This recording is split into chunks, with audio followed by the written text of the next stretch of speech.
Hi all.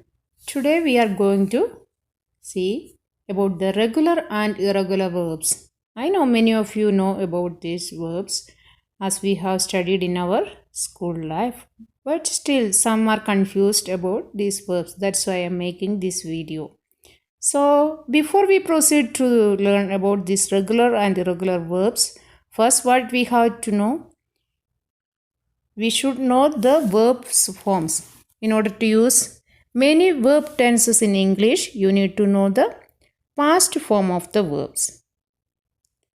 So all verbs have a base form or what we call infinitive forms. That is the base form or V1 form. Have you heard about the V1, V2, V3 forms?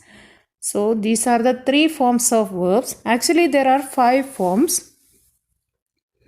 Here we are going to discuss about the 3 forms, that is the base form V1 or the past form, that is we are using for the past tense, which is we are calling V2 form.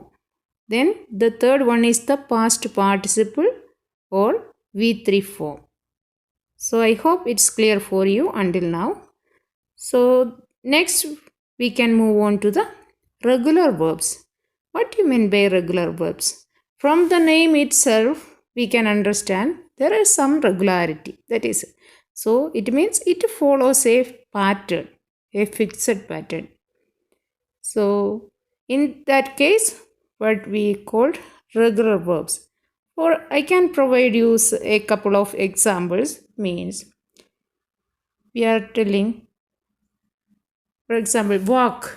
The past form what we are using, walked. Then past participle also the same, walked. Then I will provide more examples so it will be easy for you to understand.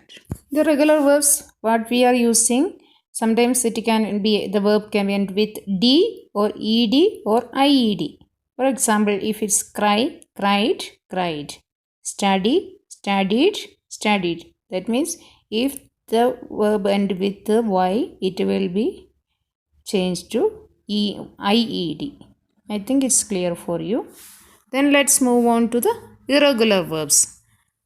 As I mentioned before, from the name itself we can understand what you mean by irregular verbs means there is some irregularity. So, or there is no regularity in the format. Otherwise, how we can tell? It does not have a fixed pattern or which do not follow a pattern. So we can see from the examples.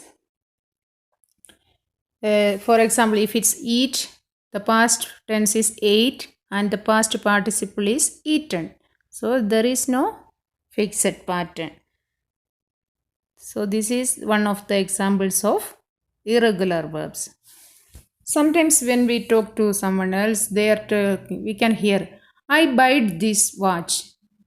Is it correct? No, it should be I bought this watch. So when we talk to some native speakers, they might think what a language they are using and who all are appearing for any proficiency language test. And if we use in that way means it will affect our score. That's why I recommend you to practice these verbs before you start your practicing. Okay, I think it's easy to understand. Thanks for watching my channel and keep supporting me. Thank you. Bye.